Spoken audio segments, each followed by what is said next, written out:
ibadah puasanya hari ini? Mudah-mudahan lancar ya. Udah memasuki, ini hampir 2 minggu ya kita menjalankan ibadah puasa. Saya Karus menemani Anda di acara Rumpi No Secret. Ada Daniel juga di pojok sana yang sudah menemani kita hari ini, dan beberapa bintang tamu tentunya yang akan berbagi cerita. Cerita apa sih? Nanti kita ke pojokan dulu yuk untuk membahas apa sih yang ramai viral di luar sana yang barangkali itu ya agak mirip-mirip mungkin, atau kita bisa belajar sesuatu dari cerita itu ya. Dan juga ini adalah sesuatu yang menuai banyak sekali komentar baik itu untuk hal-hal yang datang dari dunia nyata maupun dari dunia maya. Ya, yang kemarin viral itu adalah curhatannya Aurel di sebuah kajian gitu ya. Dan dia juga sebetulnya juga pernah cerita juga di podcastnya dia sendiri gitu ya, bahwa dia itu cerita dia itu merasa bersalah karena ada sedikit trauma hamil dan menyusui. Kenapa? Karena pada saat hamil itu kan berat badannya bertambah, sehingga banyak sekali kemudian komentar-komentar netizen yang itu menusuk di hati dia, sehingga dia jadi overthinking, kepikiran, dan itu membuat dia juga serba salah ya kan. Bahkan saat menyusui juga dia kayak ya gitulah ya. Seperti apa sih curahan hatinya, kita lihat yang berikut ini. Kasiannya ibu melahirkan aja udah capek menyusui ya kan, masih di kepikiran omongan netizen, terus ditambah lagi feeling guilty juga. Wah, itu rasanya nano-nano sekali ya. Komentar netizen coba kita baca. Yang berikut, lagi ngapain didengerin? Ya, yang berikutnya, udah kodrat ngapain trauma, namanya juga habis lahiran, bentuk tubuh hormon gak stabil, lebih pusing kalau gak punya duit lah, katanya gitu ya. Berikutnya, berarti badan dia yang sekarang pembuktian dia ke netizen gitu. Yang berikutnya ada lagi, habis nonton jadi sedih lihat Aurel, segejam itu netizen gak punya hati nurani, padahal perempuan loh, ini perempuan maksudnya. Yang komentar perempuan juga, dia hebat loh, hamil, menyusui dan berjuang diet. Yang berikutnya, buat yang hujat Aurel saat hamil dan serelah lahiran, dosamu panjang, hei korbannya sampai trauma. Ini pasti yang komen lagi pada puasa semua ya, banyak typonya ya. Yang berikutnya, Mama Nur pengen peluk, jahat banget yang hujat. Yang berikutnya ada lagi, tuh ya ada. Ya emang bener sih, kan Aurel sendiri juga sadar ngapain didengerin, ngapain dimasukin pikiran. Tapi ya gimana, kadang-kadang kan orang kan ada up and down, kadang ada benteng pertahanannya, kadang kuat, kadang enggak. Apalagi kalau lagi capek ya kan gampang masuk gitu ya. Lagian ya kalau aku juga, ini sebenarnya itu juga pengingat buat aku ya. Kadang-kadang tuh aku kalau lihat orang-orang gitu yang kayaknya dia bertambah berat badannya itu ya, padahal aku nggak komen loh, mulut tuh tidak berbicara, tangan tidak menulis ya, cuman gini doang gitu ya. Sama membatin, aku nggak tahu gimana caranya tuh 2 hari kemudian tuh kayaknya lemak dia pindah ke aku. Pernah ngerasa gitu nggak ya?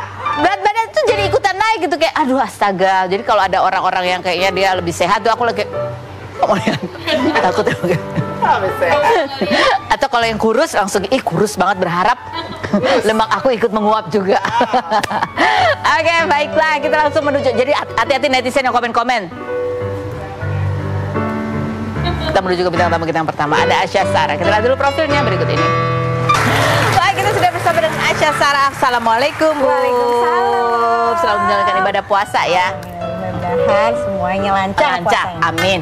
Coba kita lihat di postingan Asya di 6 hari yang lalu ya. Aduh, ini juga, ini kalau kita lihat nih berita-berita akhir-akhir ini kayaknya penuh dengan haru biru juga ya, tentang anak-anak gitu ya. My daughter is always on my mind, in my prayers and in my heart. Ya, Salima, Samara, Maliha gitu. Ada 3 anak perempuan ya. Tapi yang 2 lagi. Kalau kayak gini tuh mau nangis mulu kalau di rumah. Ini ada. Nih kita ngeliatnya juga ikut seneng. Kamu kemarin sempat ketemu juga di mall. Alhamdulillah. Ada videonya, coba sekilas kita lihat yang berikut ya. Smile. Ini pasti berat ya cerita ya. Doain ya. Ini sebulan yang lalu ya. Ketemu itu kita postingnya sebulan yang lalu kita lihat. Enggak, baru beberapa hari yang lalu. Oh, baru berapa hari yang lalu. Alhamdulillah. Baru dapat waktunya. Alhamdulillah anak-anak juga pas bisa. Ya udah, saya diantarin papahnya.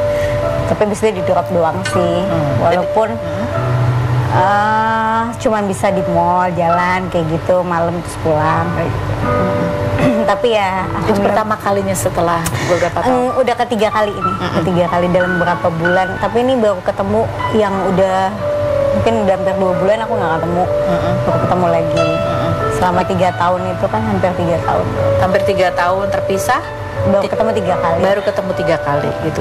Nih yang jalan ya, selain aku datang ke rumahnya di depan itu kan cuma 2 kali atau 3 kali. Oh, jadi kamu yang 2 lainnya itu datang ke rumah ke depannya, jadi ketemunya cuma di depan pagar aja. Iya, paling cuma 15 menit. Jadi nggak ada interaksi yang cukup panjang gitu ya. Nah, yang kemarin tuh seperti apa? Udah seneng banget Kak, seneng, sedih. Jadi gemeter deh aku ngomongnya. Apa ya, ngelihat anak-anak itu kan udah tinggi gitu, terus banyak ya, walaupun kita main cerita, jadi aku kebanyakan kayak amazed aja ngelihat mukanya, ngelihat tingkahnya gitu, padahal pengen banyaknya diomongin gitu, misalnya pengen cerita ini, pengen apa, nggak tahu, kayak nggak bisa describe aja gitu, jadi ya udah aku doain. Nah, ini kan juga memasuki bulan Ramadan. Kamu kan juga bercerita ya, udah 2 kali Ramadan nggak bisa bersama. Belum bisa bersama. Ramadan kali ini ya baru kemarin ketemu. Baru kemarin buka puasa baru tuh baru kemarin. Gitu. Akhirnya bisa ya ada kemajuan lah, bisa ketemu lebih lama di luar. Itu proses mediasi yang panjang ya. Penantian yang panjang, ya nggak tahu, aku juga ya aku nggak paham ya, ini semua gerakan tangan Tuhan sih, pasti aku percaya, aku yakin, karena aku yakin doa ibu tuh sangat mustajab gitu. Jadi aku selalu, apapun yang terjadi sama aku, kehidupan anak-anak, nggak pernah terselip doa aku yang buruk buat mereka. Mereka sendiri gimana reaksinya ketemu ya, kamu? Mereka sih happy karena mereka kan anak-anak ya. Jadi kadang aku bilang, Kakak suka kangen mama nggak? Nggak, bilang kayak gitu, dikit-dikit kata dia. Ya udah kayak gitu, jadi aku bercanda lagi, banyak bercandanya gitu. Yang satu umur 12. Yang satu lagi 8 tahun. 10. Oh, udah 10. Sekarang udah 10. Dari 8 kan. Nggak sama aku dari pas habis ulang tahun yang ke-8 udah nggak sama aku. Tapi kamu lihat ada banyak perbedaan ya? Oh, jauh banget. Memang udah kelihatan teenagernya, udah dewasa sekali, looknya, tingginya udah segini aku, yang gede. Jadi aku ngeliat mereka kayak miss aja gitu. Kamu sempat juga cerita juga, sharing di sebuah kajian gitu. Kamu khawatir kan sudah lama nggak ketemu. Iya, jadi nangis. Kamu khawatir apakah kamu tuh masih ada di hati mereka gitu ya? Coba kita lihat yang berikut seperti ini.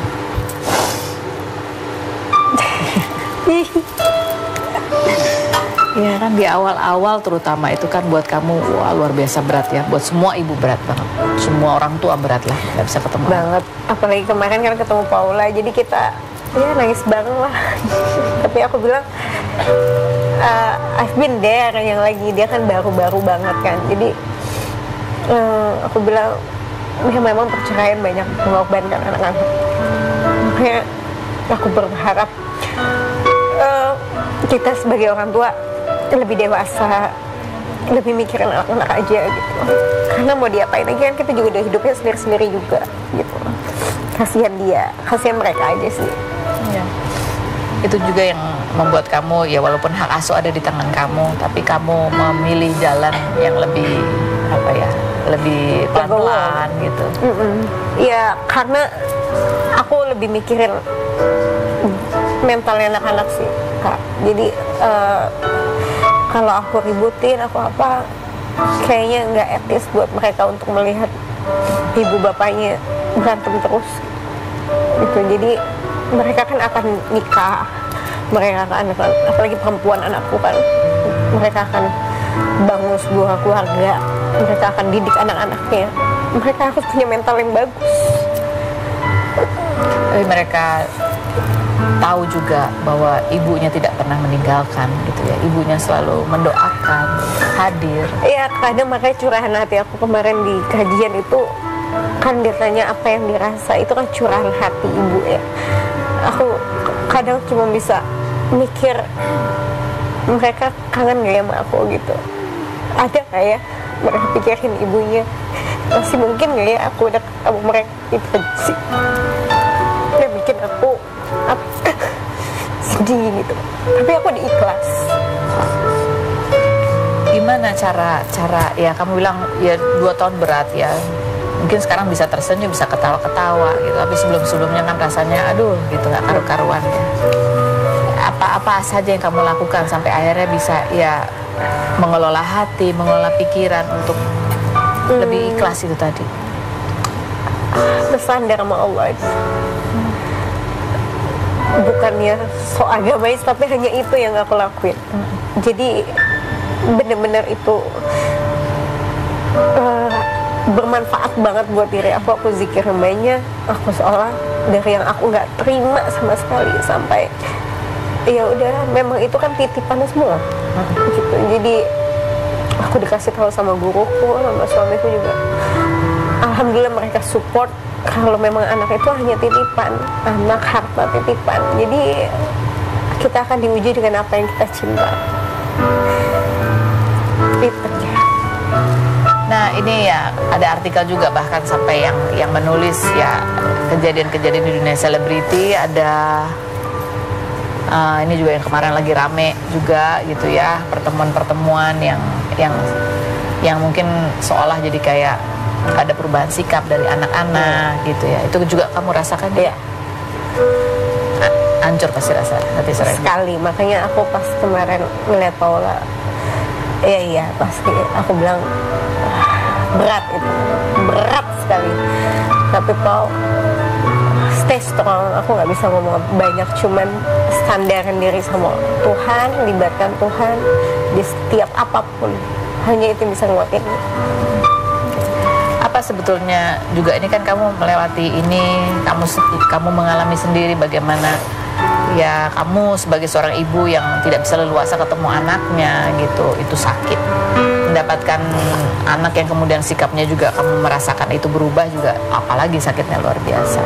Tapi toh kejadian seperti kamu ini banyak juga terjadi di keluarga-keluarga lain gitu, atau mungkin pasangan-pasangan lain. Apa sih yang kamu harapkan ya supaya ini tidak terjadi lagi gitu terhadap anak-anak lainnya? Ya harus orang tuanya harus sadar gitu. Misalnya ya jangan libatin anak-anak sebenarnya. Satu itu doang, jangan libatin anak-anak, jangan ngomong yang nggak enak depan anak-anak tentang bapak, tentang ibu. Kan aku selama 2 tahun ke 3 tahun itu aku belajar banyak artikel tentang parenting, tentang korban perceraian, banyak aku tanya-tanya. Ada Kaintan Erlita, psikologi, jadi banyak sekali aku cari tahu gitu. Jadi ternyata yang bikin anak itu broken home bukan karena dia nggak disekolahin, bukan nggak disekolahin, maksudnya bukan karena dia hancur gimana gitu lah. Karena dia selalu melihat pertengkaran dari ibu dan bapaknya, dan yang ini ngejelekin, yang ini ngejelekin, yang ini ngejelekin. Ya, itu yang bikin anak itu traumanya yang dipendam dan dia akan blow up nanti di saat dia besar. Ya, karena yang namanya anak-anak, ya kan anak-anak itu hatinya masih murni ya, masih pure ya. Dia cinta bapaknya, dia cinta ibunya, ya kan? Buat dia bapak dan ibunya itu adalah segala-galanya. Ya, kalau saat kita kecil kan dulu lihat bapak ibu kita wah sempurna banget. Iya, role model kita lah. Role model. Gitu. Jadi ketika ada satu pihak atau pihak antara salah satu pihak ataupun pihak luar yang kemudian menjelek-jelekan gitu kan, seperti menjelekan sebagian dari dirinya, bukan sih? Iya. Kalau orang tua dijelekan kan kayak sebagian dari diri kita itu sebetulnya dikritik juga. Tapi dia nggak bisa ngomong karena masih kecil kan. Dia nggak tahu how to ngomongnya, dia nggak tahu gimana cara speak up-nya. Jadi dia mendingan nggak usah deh aku ketemu sama ini gitu, daripada dia berantem kayak aku komenin Mbak Im ya sama Paula. Mungkin anaknya bukan nggak mau ketemu Paula, mungkin takut Paulanya diomelin sama papahnya, dia rasa kayak gitu, atau takut jadi ribut, kayak anakku mungkin dia rasa kayak gitu, mending nggak usah deh gitu. Jadi kayak kesannya dia scary sama kita, takut sama kita. Nah, anak-anak kadang-kadang kan nggak pengen menyakiti orang tua. Iya, dengan caranya dia gitu. Ya, gitulah. Sedih ya. Tapi badai pasti berlalu. Ya, semoga anak-anak ini tetap kuat ya.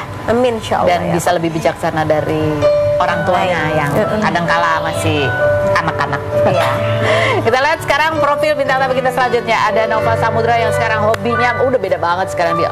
olahragawan banget. Boxer. Kita lihat yang berikut ini. Oke, sekarang kita sudah bersama dengan Nova. Apa kabar? Alhamdulillah. baik. Ih, terakhir ketemu udah lama banget. Lama banget. Kamu masih cabi, lemak-lemak pipinya masih parah, banyak. Iya, bener-bener. Sekarang udah ya ampun, berotot, kayak otot semua, mukanya juga otot Masya semua. Allah, Masya Allah. Ini ada Google Me, kalau kita Google Me ada postingannya adalah yang dicari netizen yang paling banyak adalah dia boxing ya. Ada postingannya Masya juga, Allah. ada postingan kamu juga nih ya. A short letter from me to you. Yes. Thank you for making me stronger inside and outside the ring. My mentality stays the same. There's still a lot I need to improve because I'm still learning. Let me share this. I'm still trying to balance out my life as an actor and a wannabe boxer. Yes. And it's not easy, but it's sure a hell is fun. Yep. But I realize that some people get affected by it, and I would like to apologize from the bottom of my heart, and that you guys know that I'm gonna try to improve every day just like I've been doing. Yang artinya ada. Ucapkan terima kasih untuk dirimu sendiri ya. Ya. Ya, karena kamu merasa semakin kuat di luar dan di dalam, walaupun kamu merasa bahwa kamu masih harus terus membalance kehidupanmu sebagai aktor dan cita-cita ingin menjadi seorang boxer gitu ya, dan minta maaf sama orang-orang yang terefek dengan siapa misalnya hal tersebut. pacar. Bukan pada saat itu, mungkin aku sedikit share aja. Aku lagi jalan project waktu itu. Oh. Sehingga menyebabkan aku karena mementingkan latihan, aku overtrain sampai aku harus masuk rumah sakit. Oh, jadi jadwal kacau balau. Iya, jadi syutingnya agak terganggu karena aku, dan aku ingin sangat minta maaf kepada pihak yang kena. Mohon maaf sekali. Mohon maaf sekali. Oke, ini a letter from me to you, kepada you guys. dirinya sendiri. Oh, to you guys. To you guys and me. Dan kepada diri sendiri. Kita pengen tahu apa sih yang berubah dari Nova setelah ya rajin berolahraga, aktif, ada sesuatu yang dibanggakan, yang baru gitu ya dalam kehidupan kamu, yaitu olahraga boxing. Apa? Setelah berikut ini jangan kemana-mana, tetap di Lempi.